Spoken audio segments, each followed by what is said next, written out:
Hi guys, मैं योगेश कुमार शुक्ला। सी language के नए सेशन में हम आपको बताएंगे else if ladder statement. Else if ladder statement. अभी इफ स्टेटमेंट देखा। इफ स्टेटमेंट जहाँ पर सिर्फ और सिर्फ एक ही कंडीशन इवेल्युएट होने पर ब्लॉक ऑफ कोड एग्जीक्यूट होता था। इफ एल्स स्टेटमेंट में जहाँ पर दो कंडीशन, अगर पहली कंडीशन सेटिस्फाइड हुई तो ब्लॉक ऑफ कोड एग्जीक्यूट हो, अदरवाइज उसका automatic second block of code else block चलेगा। पर है ladder. Ladder if else ladder statement का यूज कब करते हैं? जब हमें नीड होती है कि कंडीशन के अंदर कंडीशंस को चेक कराने की। जब हमें एक कंडीशन के अंदर दूसरी, दूसरी कंडीशन के अंदर तीसरी, तीसरी के अंदर चौथी, मतलब मल्टीपल डिपेंडेंसी, कंडीशंस की डिपेंडेंसी, मल्टीपल कंडीशंस, जब सारी कंडीशन सेटिस्फाइड हो तब ब्लॉक ऑफ कोड एग्जीक्यूट हो, अदरवाइज आपका ब्लॉक ऑफ कोड एग्जीक्यूट नहीं हो।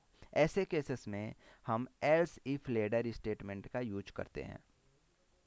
इसमें से जितने इफ़ स्टेटमेंट होंगे, जितनी कंडीशन होगी, उतने ही एल्स स्टेटमेंट भी चलेंगे। अगर इफ़ स्टेटमेंट सेटिस्फाइड होंगे तभी ब्लॉक ऑफ कोड एग्जीक्यूट होगा, अदरवाइज उसका एल्स पार्ट एग्जीक्यूट होगा। अब ये कैसे एग्जांपल के द्वारा देखते हैं कि एक फिफ्थ क्लास का स्टूडेंट है, या सॉरी एक स्टूडेंट है जो पहली क्लास में एडमिशन लेना चाहता है। अब उसके कई सारे रूल्स हैं, कई सारे नहीं कि पहली बात, आज अपना जो पहला क्लास में स्टूडेंट है फर्स्ट क्लास में जाना चाहता है तो उसकी मिनिमम एज 4 साल या 5 साल होनी चाहिए। मैं 5 साल मान के चलता हूँ। पहली कंडीशन वो 5 साल का हो। दूसरी कंडीशंस कि स्कूल बस नहीं है, वो डेली आ सके, अपने पेरेंट्स द्वारा आ सके। तीसरी कंडीशंस ये है कि स्कूल हमारी मॉर्निंग में 8 बजे से और 12 बजे तक लगती है।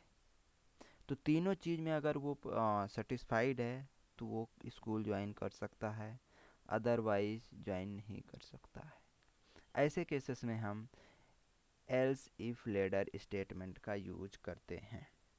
इसमें से जो पहली कंडीशन है, पहला इफ ब्लॉक है, उसका एल्स ब्लॉक सबसे लास्ट में होगा। फिर दूसरा जो इफ़ है उसका सेकंड लास्ट होगा। जो तीसरा इफ़ स्टेटमेंट होता है उसका एल्स ब्लॉक सबसे ऊपर माना जाता है। तो ऐसे इफ़ एल्स स्टेटमेंट में क्या है, पहली कंडीशन जो है उसका एल्स ब्लॉक सबसे लास्ट में चलेगा, दूसरी कंडीशन सेकंड लास्ट, तीसरी कंडीशन का सबसे पहले। और इनकी एक प्रॉपर सीरीज है, ये प्रॉपर वर्क करेंगे। अगर तीनों कंडीशन, अगर पहली कंडीशन सेटिस्फाइड है और सेकंड और थर्ड सेटिस्फाइड नहीं है तो आपको थर्ड चेक ही नहीं करेगा। पहली कंडीशन सेटिस्फाइड, पहली एग्जीक्यूट हुई, सेकंड में जाएगा, सेकंड कंडीशन जैसे ही चेक करेगा अगर फॉल्स है तो ऑटोमेटिक एल्स स्टेटमेंट चल जाएगा। अगर सेकंड कंडीशन भी सही है तब वो थर्ड को चेक करेगा। अब अगर मान के चलिए पहली कंडीशन ही सही नहीं है तो सेकंड थर्ड को चेक ही नहीं करेगा। अगर पहली कंडीशन सेटिस्फाइड होगी तभी सेकंड कंडीशन को चेक करेगा, सेकंड ब्लॉक ऑफ कोड को एग्जीक्यूट करेगा। अगर पहली सेकंड दोनों सही है थर्ड को चेक करेगा, थर्ड अगर सही है तब स्टेटमेंट एग्जीक्यूट करेगा, अदरवाइज स्टेटमेंट एग्जीक्यूट नहीं करेगा। गाइस, वीडियो को लाइक, सब्सक्राइब एंड शेयर करना नहीं भूलें।